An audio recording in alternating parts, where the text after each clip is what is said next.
ChatGPT 5 is here, and I put it through its paces. Went an in-depth test to see the capabilities of this new model. Jose. So the first thing you would see is obviously the change in the design, theme of it. It feels more cohesive, right? And it's, as it says, ChatGPT now has our smartest, fastest, most useful model yet, with thinking built in, so you get the best answers every time. One of the best changes I've seen just at snapshot is that you get everything into one. So instead of having the 303 model, the 40 and the likes, right?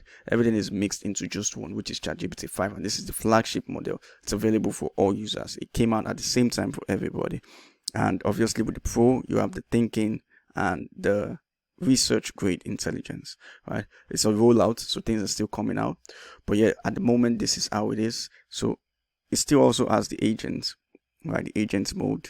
And you have credits over here. Deep research and the likes are still there.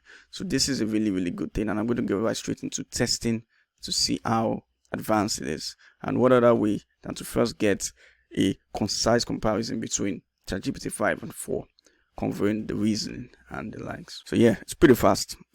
This is a concise comparison table. As you can see, reasoning is more advanced, more nuanced, and 4 is still has a strong reasoning but slightly less depth. The speed is slower than GPT-4 due to deeper processing, and also the tools and agents, stronger integration, multimodal, and those text, images, and mixed reasoning, coding, reliability. So basically, as I said, it's best for deep, complex, and high accuracy work. GPT-4 excels in speed, real-time, multimodal task, and rapid iteration.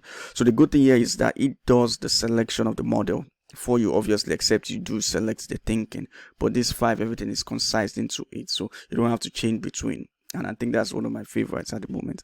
And yeah, I mean, let's see if we could take the word. So we're going to use real life case studies. And obviously one of the most uses is, so one of the easiest uses or the most used case is a copywriter or social media manager. And this is the content, right? So let's see how we're going to say you should act as a world-class copywriter.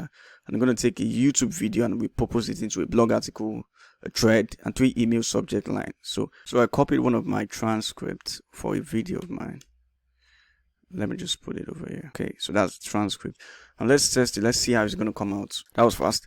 So here's the proposed content in 3 formats, each turned for each channel with the transcript at the end. So core talking points, the main subject, testing Google's AI studios. Then Gemini 2.2, obviously it's going to be on because this is an old video. So capabilities, key features, use cases, limitations, and unique points. So for the blog article, hands-on with Google AI Studios, Gemini 2.0 Flash, real-time AI that sees, speaks, and guides you.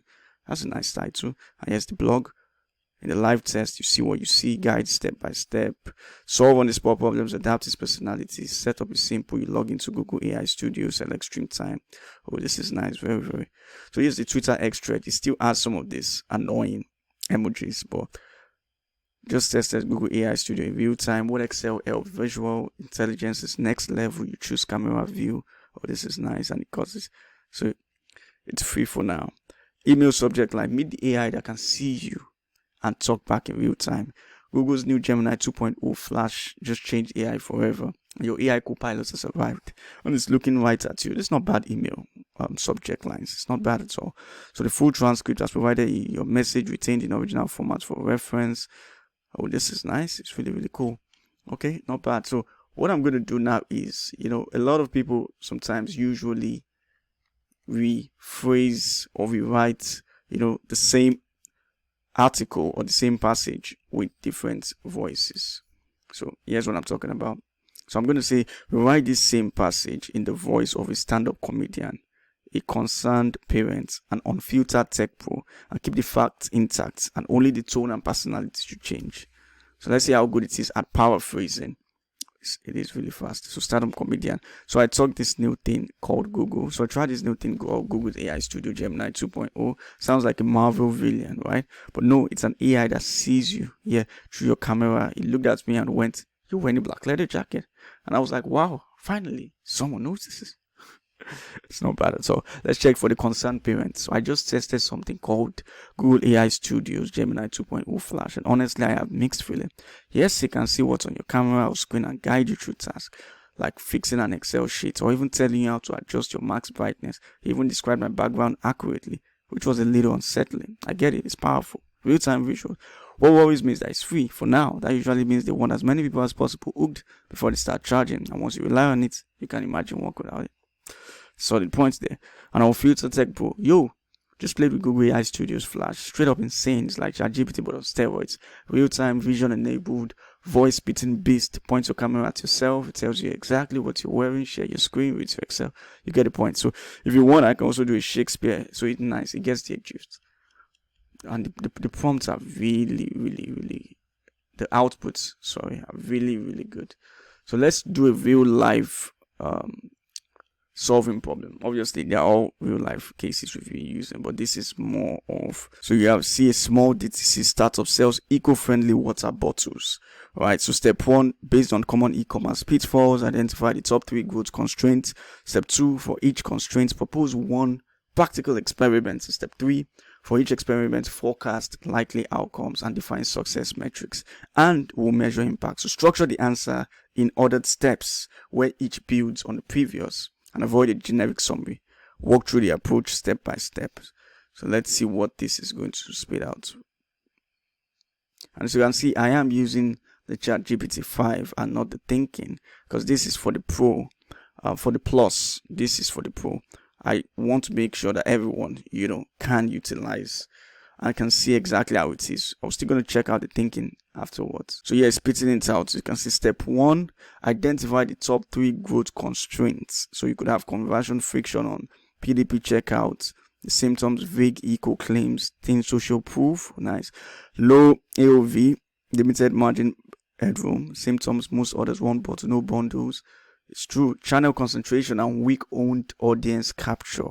So the symptoms: over reliance on paid social, minimal email, SMS capture, no referral loop, little UGC to lower CAC, and effect CAC volatility, underutilized repeats of word of mouth. That is really, really true. These are real constraints, especially in the e-commerce business. Step 2, 1 practical experiment per constraint. So experiment A, which is the conversion friction trucked stack PDP AB split 50-50 split for 2 weeks. Good. What to change on variant? Avoid the fold. So clear value proposition plus price and cost. So replace the 1,000 single-use bottles per year. Specific proof, social proof, definitely. Delivery promise, free shipping, £40 plus 30-day returns. Not bad. Option clarity, size, neck, lead. So tools, any simple split test tool or rotating. And you could always just, ask ChatGPT. Still has that feature to tell you, okay, what tools can I use for this? So if you have the second constraint, you could experiment, because it's basically telling you to test each constraint or each possible constraint to find out which one, and it's giving you the step-by-step on how to test it. Pop-up quiz for the channel concentration, weak owned capture. So this pop-up quiz, it really works if you try it out. Instead of the basic lead magnets, having quiz, assessments as a lead magnet really, really works. And it's offering it. So you find your bottle in 15 seconds and you have to put in your email, then SMS, and incentives is free. Really, really good.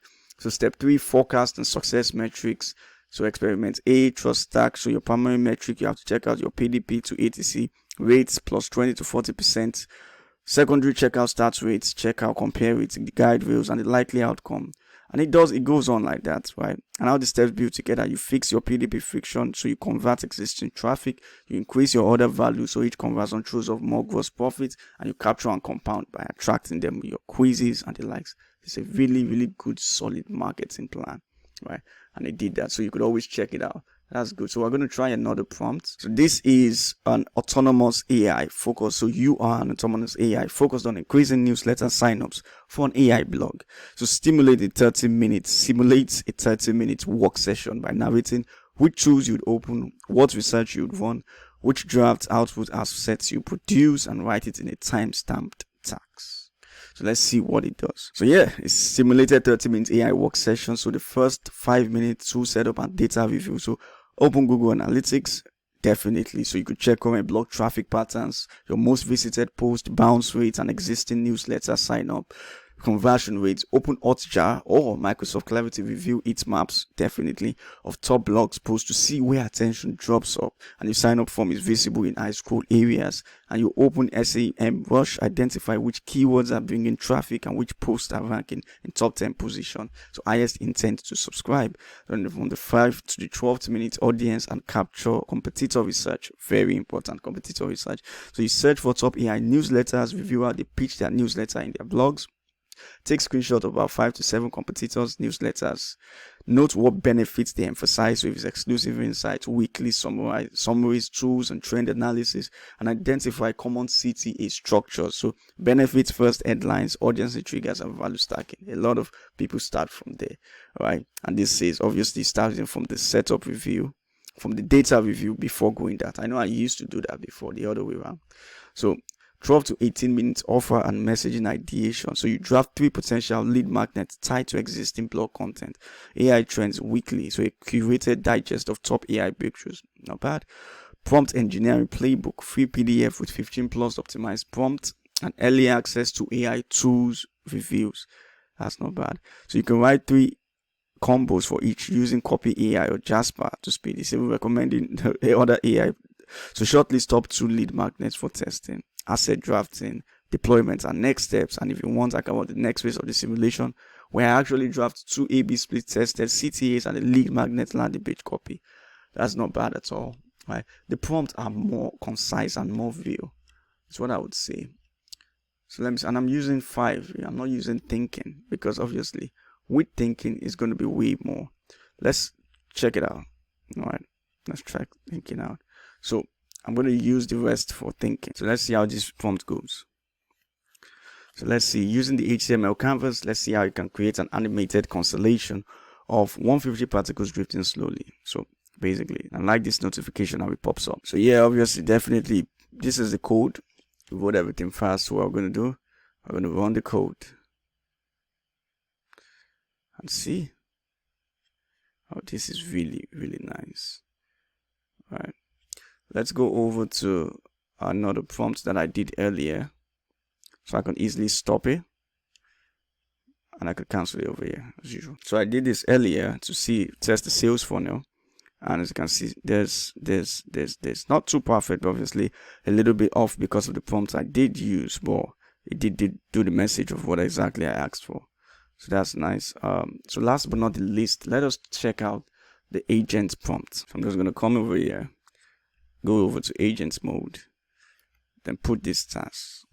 Please secure a high-end dinner reservation in Miami. Okay, so let's see how it's going to go with this. So setting up my desktop, and I would resume it once it's done. And you can obviously see it as it's working, searching the web, reopening redirect pages, going through it, and it doesn't disturb, right? Like, it doesn't seem to always just pop up like you need my inputs or the likes. It's just doing the job, and I'm pretty sure it's going to pop up exactly when it's needed, not just all the time. Okay, after what felt like forever, because it worked for 24 minutes, it did bring out a couple of restaurants to select from, plus the available times and the likes, and it's asking, let me know which restaurants you'd like me to reserve and specify any dietary restrictions or seating preferences, and then I'll secure the reservation for you, which it will do. Definitely.